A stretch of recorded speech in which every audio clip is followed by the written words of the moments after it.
I say imagination gaps, okay, so I already said that. I mean, if you, I mean, people cannot imagine things what they do not know or what they have not. Right. You can only imagine the things that you are already exposed, or at least you're subconsciously. I mean, consciously or subconsciously, but at least you need to have some uh, something in your mind that's related to Yes. what you would like to build. Hey there. Welcome to the Speak and Flow podcast. I am so glad you're here. This show is for leaders who care. Leaders who know that when things get messy, the way we communicate makes all the difference. Every week, I sit down with incredible guests, founders, VPs, rising stars to unpack real moments of today where communication matters. We talk about what works, what doesn't, and how you can lead conversations that create trust, movement, and momentum. Because in uncertain times like today, your words have weight. Let's use them well. Let's dive in. Welcome to the Speak and Flow podcast. I am so excited to dive in today because it's about a hot topic. We are all talking about AI, but are people using it to the fullest extent? And joining me today is a deep dive conversation about how we need to have a compelling vision when we're using AI. And we have an expert who is the director of the Institute of Business Innovation at UC Berkeley. He describes himself as an academic entrepreneur who is on the mission to help people, whether you are in academics or whether you're in business or even personally, how to adopt that entrepreneurial mindset, which is so important across all aspects of our lives. His name is Oguzhan Aygoren. Thank you, Oguzhan, for joining us. Thank you, Melinda. It's a pleasure to be here. Second time. Yes, second time around. I inspire. I really enjoy your insights, and I always learn from you. So I'm excited to dive in today. And so I'll start off with the first question. There's a busy leader out there who has stopped to listen to this episode. What do you hope can change in the way this person leads or communicates after if they're taking everything into consideration? Yes, yeah, thank you so much. I mean, so the topic is AI, and of course the vision. And vision is not bound to AI. I mean, it has always been like the driving force for people because it's like, I mean, think about it throughout history, like you know what? There were prophets. So prophets are the people who attracts and combines all those followers, and Hmm. then they started all those religions, and then it spread it out, emerged somewhere else. So I mean, the leaders are think of need to think of themselves like those prophets. I mean, who are the Hmm. ones? They are the ones who have those great ideas, which are Hmm. inspiring, which are exciting, but at the same time controversial and scaring. So, Hmm. like I would like to say, I mean, the leaders who have this huge vision, if they would like to become this magnetic field for all those followers and their employees in the company, to be courageous about what they would like to build. Not Love it. only not only building on their existing success, not only building on 10%, 20% success, but aiming to grow at 10x 20x success. I think that's the Yes. compelling vision. I know that's a compelling vision, and that is what we are all have access to, especially in the AI world, or even Yeah, more so than before. that's And true. And go ahead. actually, one more thing about it. It's like, I mean, the human mind is trained to think like increments, like Yes. climbing a ladder. But Yes. in real life, especially through I mean, what we can't comprehend as human being is the exponential growth. I I mean, love it. I mean, no matter how we think, we cannot comprehend it. It's like magic. I mean, this is how the startups grow is like in exponential. and we cannot think that. But once we, even if we cannot think it, if we know it and if we apply it systematically, I think that's the path to grow ourselves and our organizations. I mean, and you are so correct. And as a director of at the Institute of Business Innovation at UC Berkeley, you have a lot of experience with innovation and thinking big. And so tell us more about what you do and also what excites you. Okay, yeah, thank you. And so daily, I mean, as you mentioned, what I do is, I mean, I interact a lot with the corporate leaders and Hmm. also startups and also ongoing research on campus and also the investors. So, like, I mean, Hmm. a broad spectrum of the innovators all around the place. Right, right. So, corporates are the ones, I mean, who have the funding but needs direction. I mean, once they Hmm. have the vision, okay, they have the direction and everything gets aligned on that. But it's not easy. So we'll talk about it more. So Hmm. now I'll leave it for now. On the other part, there are startups and researchers who work on the next frontiers of technology and Hmm. innovation. And the challenge is the corporates, okay, would like to move faster, would like to grow, but it's not easy to Hmm. innovate or bring all this Hmm. frontier technology within the company. So Hmm. they have to look for this outside research and the outside startups to bring that technology back into their organizations. So Hmm. that's their challenge. So I find this mutually exciting for both parties, both for the company when they reach this research and the startup, so they would like to get it, and also for the startups and the researchers, it's like, okay, now they have this opportunity to show the impact of their work in the real world. Hmm. So from my perspective, so what excites me is like uh, every day learning about these new challenges and innovations. So Hmm. that's a great learning opportunity in all terms. So I like learning. I like being at the epicenter of this learning organization, and it helps you grow exponentially, learning different sectors, different verticals every day. Uh, Yeah, Otherwise, I mean, you cannot expose yourself to all those different innovations. yeah. So I think that's, I mean, one part is about being around innovation, and second part is being around great organizations and great founders, and Right. interacting with all those parties. So it's a great opportunity to learn all from those. I love it. I think that's so fascinating. It sounds like, and then plus you're there in the forefront of how are these innovations solving real problems for these organizations? Yeah, that's true. I mean, otherwise, Hmm. in academia, I mean, you can just build in the lab, so you don't Yeah, know if you'll have a real world impact. But when you right, connect it with the real world challenges, boom, right. now you can see the results of what you've been working. So I think Hmm. that's really exciting. Hmm. And also one other thing is, I mean, when I tell this about it, it's good, but not many organizations and not many corporates uh, can work like that, because I mean, people do not know what they do not know. I mean, Hmm. in order to imagine something, in order to work with something, Hmm. first you need to uh, expose yourself, you need to know Hmm. about it. Hmm. But I see, I mean, only a handful of companies or organizations are doing that.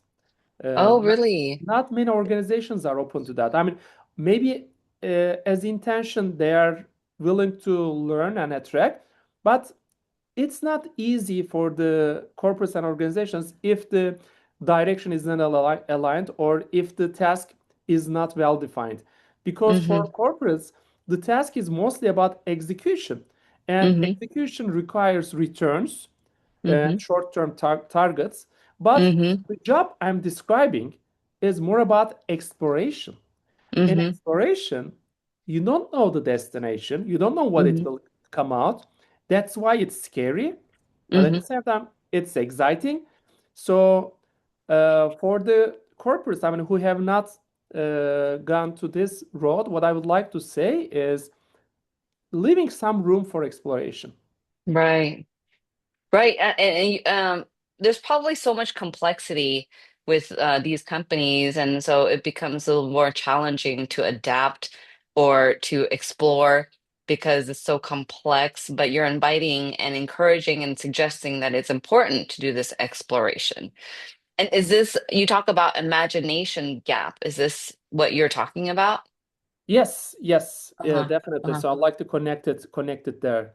So Mm-hmm. like I mean, when I say imagination gaps, okay, so I already said that. I mean, if you, I mean, people cannot imagine things what they do not know or what they have not. Right. You can only imagine the things that you are already exposed, or at least your subconsciously, I mean, consciously or subconsciously. But at least you need to have some uh, something in your mind that's related to Yes. what you would like to Yeah. build. So that's why I mean it starts with the exposure, Uh-huh. and then with the exposure, inspiration, and then after inspiration, the exposition and exploration, and Mm. finally expression. So Mm-hmm. like I mean you need to follow those stages. So when I say Mm-hmm. to live for the exploration, and with the imagination gap, what I mean is like before AI or before all this technology revolution, all this disruption in the last in the 21st century, like I mean think about it, in the industrial revolution people were imagining things. For example, going to the moon, moonshot thinking. Like, I mean, okay, Mm-hmm. we will put a man on the moon, said John F. Mm-hmm. Kennedy. And you know, all the combination of the compute power in the world was less than a calculator. Mm-hmm. Okay. But still, I mean, the technology, they didn't know if the technology was capable of that. Still, human mind put a vision to go on the moon, Mm-hmm. Mm-hmm. and then they worked really hard for a couple of years to close this technology gap. In Mm-hmm. those years, we Mm-hmm. had a technology gap, the capability gap.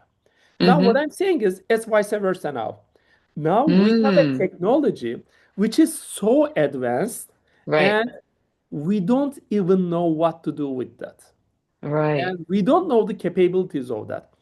I mean, even the founders of the technology, even the founders of AI, they have no, I mean, they have ideas, of course, but nobody knows the limits of AI so far. Mm-hmm. There is so much room in imagination, but we are still Mm. bound to the imagination Yeah. Yeah. to Yeah. what we are used to. So, what I'm Right. saying is, what if we can improve our vision 10 times, 100 times, 1,000 times, a million times, put a vision like going to the moon. I mean, that's why I find Elon Musk so inspiring because he said, okay, I'll go to Mars. I mean, that's a compelling vision. Yeah. He doesn't know how to do that, but still working on that. So what if every organization, every leader, every person on earth puts a mission like that? 10 times, Mm. 100 times, million times, scary, but also exciting, and tries to do that, okay, with the technology available, can we manage to build that? So that's Wow. how we can overcome this imagination gap.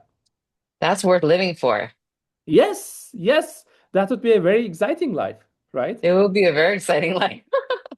Busy and exciting and fulfilling as long as it's something that you desire, but it's almost if we can't see it, like you said, if whether conscious or subconscious, how do we know? How do we see it? How do we have this vision Yeah. that's outside of our conscious and subconscious? Yeah. Yeah.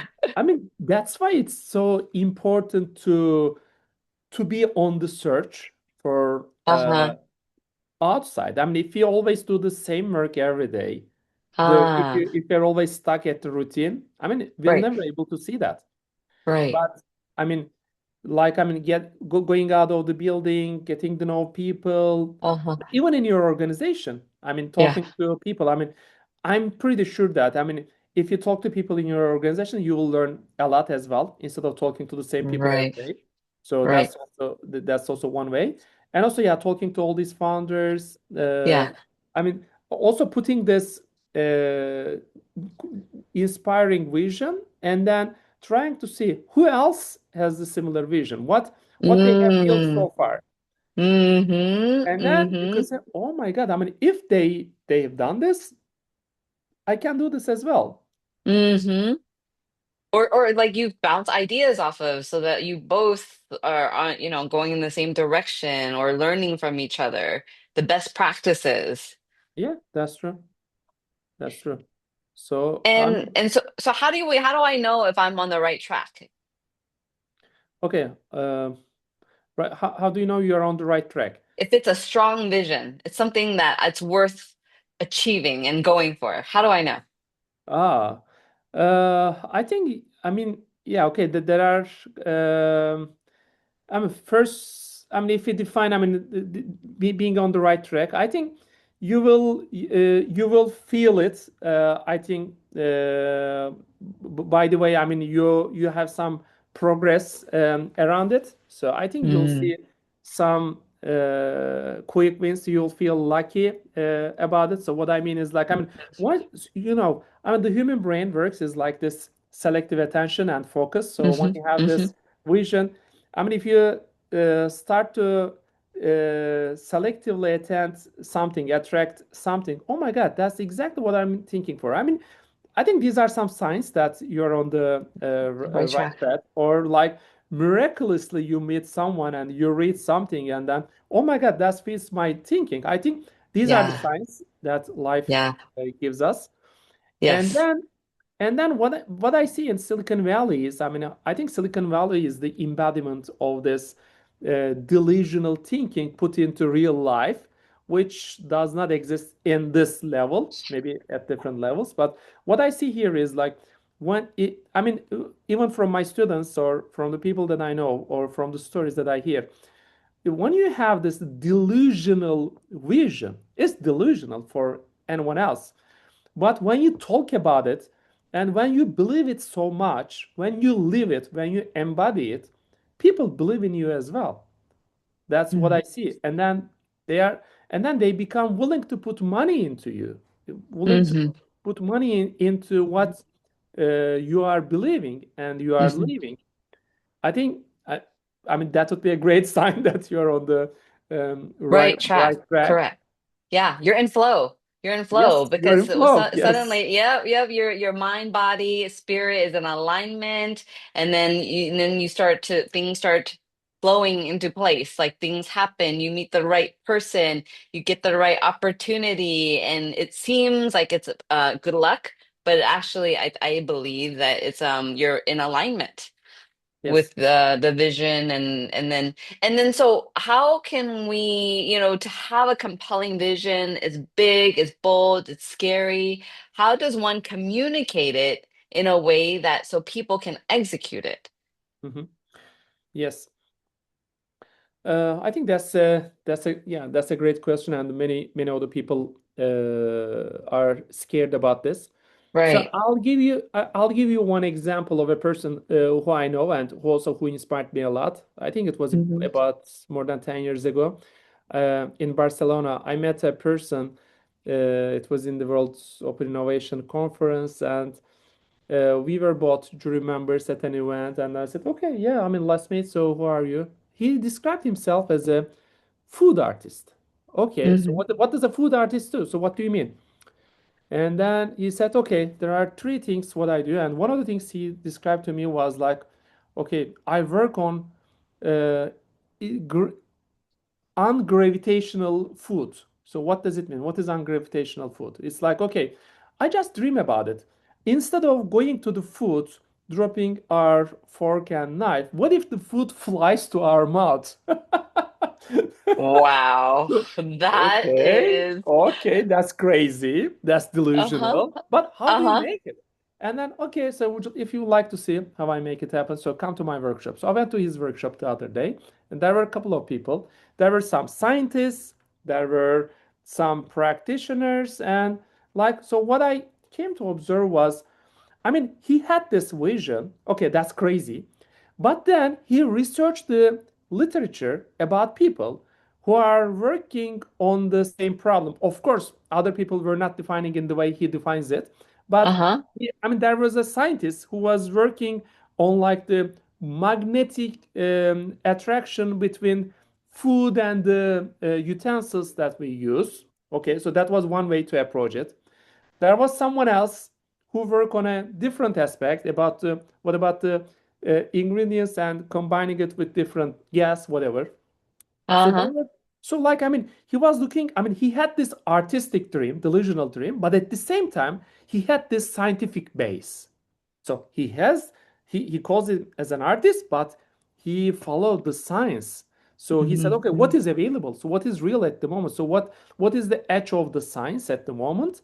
Hmm. And then a couple of years later, I mean, I met him again. He came to Berkeley, and then you know what? He made it. A couple of years later, I mean, he put this vision into action. I mean, he tried several things through the science, but at the end, he was able to bring this flying food into life. He invented the first flying food. Wow. So how does he That do is that? awesome. Uh, I mean, how does he do that? So he uh, just, I mean, at the end, I mean, after several iterations, right. experimentation, navigating around uncertainty, so he found a way to make it happen. Okay, it wasn't the same idea he described me 10 years ago. Hmm. Of course, Hmm. it iterated, but at the end, he found it. So what he does is like now he calls it eatable cloud at the moment. Mm. So he Mm. produces some cloud. So the cloud flies because there is some helium inside. But then you Mm. can put some ingredients that you want. I mean, if you like a coffee, he puts coffee inside. So you can catch the cloud and then eat the coffee. Or Oh my I mean, whatever gosh. you want. I mean, he Wow. can put the whatever nutrients and ingredients you want. And now Yeah. he's a very successful entrepreneur, working with a lot of restaurants and bars, nightclubs. Yeah. So Oh, that's so that's a great, cool. yeah, that's a crazy example. But Right. and you know what? When I talk about this story to CEOs, many CEOs are like, "Oh my God, that's crazy! Don't talk about this idea." Uh-huh. Uh-huh. Uh-huh. Okay. Well, I mean, I'm curious though, how would a CEO who is running a company with like, let's just say 500, 600 people, the CEO has a crazy idea, but wants to execute it, but how do you have the communication skills to bring everybody else along on this crazy idea? How Okay. do, yeah. I think there are two things to this question. First, I mean, who is the CEO? So what traits Mm, does the CEO have in order to have this vision? I think, I mean, when we look at the real life, so I mean, which companies are the world's largest companies? Like, okay, yeah, Nvidia, Google, Microsoft, SpaceX. I mean, we know all those leaders. I mean, they are the ones who have this trillions dollars of worth of companies, and at the same time, they are the founders. So, a startup, so they are still operating at the startup mode. They still have the startup orientation. mm, Okay. So this is something I'm researching and working on and writing a book on this subject. I call it mm-hmm, startup orientation. And when we mm-hmm, look at the other organizations, other CEOs, I mean, if they are not the founders, it's really hard to embody this founder mode, the startup mode. Maybe that's one reason they don't mm, have this crazy vision. And their visions are more like realistic, more grounded, mm-hmm, but when it's more grounded, it becomes more like a target, not as a mm-hmm. vision. It's not as crazy. So I Right. think the first level is increase. So coming over this imagination gap and increasing the extent and craziness level of your vision, Mm-hmm, becoming more like a founder, more like a startup. I think that's the first step. So your mm-hmm, question is, I think, for the second step, you say, mm-hmm, okay, once you have this vision, how mm-hmm, can you make your organization follow mm-hmm. you and make it work? I think Right. that's for the second level. So for Right. that part, I think there are a couple of ways to do that, and I think still we can learn it from the founders and the crazy startups. So we can learn from them. Mm-hmm, So first, I mean, this is also something you mentioned a lot, is the communication. And then how do you communicate that? So it is, I think, about always keeping it as the most important thing that you are trying to solve. In that way, you can attract the best talent because Hmm. best talent also would like to work on the craziest challenges. They don't want to Yeah, work on yeah. a regular problem. They would like to Right. work on the craziest challenge. I mean, if you own it, then you can do that. And for some CEOs, for some of the organizations that I work with, I see that they have, by the way, they have great visions, like becoming, like the thinking about future of finance, becoming bank of the future, becoming future of the manufacturing, future of working. So there are lots of organizations thinking about the future. So what would the future look like? So can we do that? But the problem is this vision becomes one of the 10 other visions. Hmm. So if Hmm. you have several visions, Yes. it doesn't work. No, no, no. So Right. Right. single most important thing is you need to have one compelling vision, and then Hmm. those other things, and I think it needs to be no more than three, those other Hmm. things needs to Hmm. be also aligned with this compelling vision. Hmm. And if you have several visions, then I think what we can learn from Elon Musk, then build other companies. You don't have to do Right. everything in You the can't. same company. Right, right, right, right. I agree. I agree. Everybody has to be in alignment. Everybody has to know what the compelling vision is and work focused on it. And when I talk to the employees, senior leaders, directors in those companies, I get to hear that, okay, I mean, I tell them, okay, so this is the, yeah, future of the organization you are talking about. Yeah, but I mean, and we have these other things as well. So they are confused. So Right. yeah, when you have more vision, so you are confused. I think They're so confused. yeah, so the number one thing is like sticking to it. So the Hmm. crazier, the better. The And crazy, that's and because there's going to be so many ups and downs and a lot of downs, and then everybody's confused. But then you still need to continue like overcoming those challenges and stick with it. I think yes. sometimes when it starts to get difficult, then everybody maybe points somewhere else, look somewhere else, and does something else because it's hard. That's true. Yeah, it's hard. Yeah. And like and then I mean, most of the work life is about solving problems, Right. putting the fires Right. off, becoming a Right. firefighter, Right. working on the urgent stuff. Right. And what happens to these companies when they have a compelling vision? They're all going in the same direction, and fires happen, problems happen. What happens when they have adopted a standard of communication, of how do we solve problems? We have a clear standard on how to do that. We have a clear standard of when we have a conflict, how do we address conflict? What could be, what is the impact if they have those clear standards? Okay. Yeah, I think it's I mean this is very much aligned with the culture you set in the company. And culture, Communication yeah, culture. yes, and also culture is about what you allow in the company. Like, I mean, so what is the standard? I mean, the standard is the keyword, I guess. Hmm. So what is the standard in your company? I think when uh, you make it publicly clear, transparently clear Hmm. in the Hmm. company that you will not allow standards below a certain level, and this is the Yes. standard that you would like to work. And then Yes. if you leave the employees that, I mean, if you tell employees that, okay, you will only allow these standards, Hmm. otherwise it will be hard to work together. I think that's Hmm. number one thing. And I think Elon Musk was talking about this as the opt-in organization. Hmm. So he was saying that when he took over Twitter, I mean, he said all the employees need to opt in to work here. So he gave Mm. everybody a way to opt Hmm. out, and Hmm. then said that if you like to work with the standards, Hmm. then you need to be willing to do that. Otherwise, I cannot force anybody to work on that. So, Yeah. and this gives you the freedom of choice. And Hmm. second, this gives the employees, okay, so this is what I I would like to do. This is what I choose to do. I set my Mm-hmm. standards at this level as well. And Mm-hmm. people who say challenge accepted. So that's a challenge. Mm-hmm. So I think that's number one. And second thing is in terms of communication.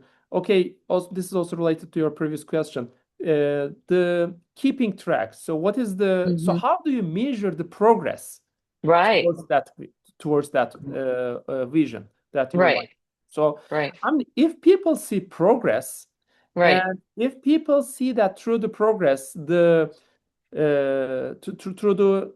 the vision, what is tolerated, what is not tolerated. Again, I will give example of Elon Musk because I think, I mean, no matter what, I mean, besides other things, I think he is a great visionary, great risk taker in those contexts. And there is a documentary about the SpaceX in Netflix. I mean, if you watch it, you will see that, I mean, he risked everything for this compelling vision that to bring back the rockets back on Earth.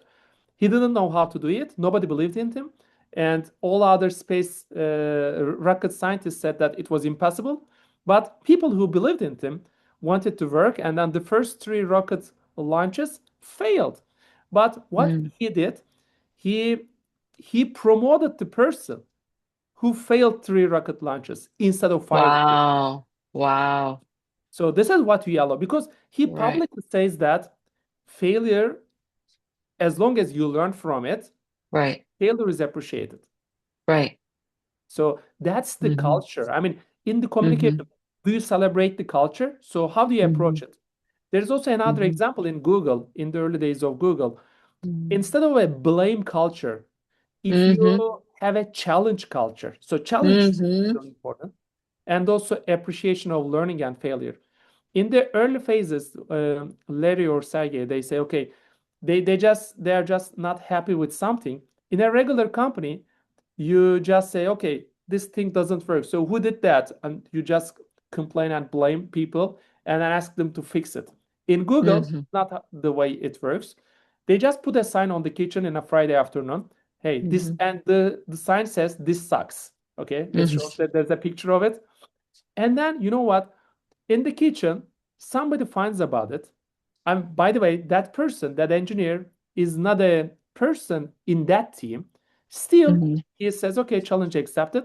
He works on the problem throughout the weekend as an engineering challenge, as a Mm-hmm. maybe as a side hobby, not as part of his job. And then on Mm-hmm. Monday, he fixes the problem, even if Mm-hmm. it wasn't his responsibility. Mm-hmm. Mm-hmm. Mm-hmm. So, Mm-hmm. like, I mean, these kind of cultural things, I think, makes all those companies the number one companies in the world. Well, I mean, Mm-hmm. there's a reason why we call those companies as the Magnificent Seven. Mm, got it. Yeah, yeah. Yeah, no, that makes a lot of sense. I mean, they're willing to take all the risks, to go after that compelling vision that is not just incremental, it's not just one step, it's 10x, 20x, big visions, but they're willing to put it all in and stay focused on it. And then, like you said, when you're so focused on it, you're gonna, some people that are really interested in also solving the same problem will support, you'll find the right resources and move along toward that vision. That's true. And then for my stand, it's like, and then we have those standards, like what is acceptable standard toward that vision. It could be like that mindset, the challenge mindset, the growth mindset, the communication. How do we solve problems together? Yeah, so all of that supports the execution of the vision. That's true. Yeah. Oh my gosh, I learned so much today, and I think this is an amazing conversation. It's always so fun to talk to you, Ozan. And so what about your book? Tell us, like, is it out Okay. already? Not yet, but hopefully soon. So hopefully this Okay. year, yeah, before this year. So I call it startup orientation. So this is actually Right. the idea that I was telling you. Like, what can we learn from those great organizations, great startups? So any other Yeah. organization can become like these startups. So that's the idea. And then how I feed this idea is actually through my academic research. I mean, there are different types of entrepreneurship. So before, when we call about entrepreneur, it was all about risk taking, all about like inventions, or Uh-huh. but now, I mean, with those startups, this is not what we see. So what we see, instead of taking more risk, the new startups operate more in uncertainty, especially through AI. Now we are living in a world which is more uncertain than ever. Mhm, So mhm, dealing with uncertainty is the number one thing. Second thing is about have this experimentation mindset constantly. So everything we do, instead of calling it, okay, this is the way we do, we can call it an experiment and learn from it.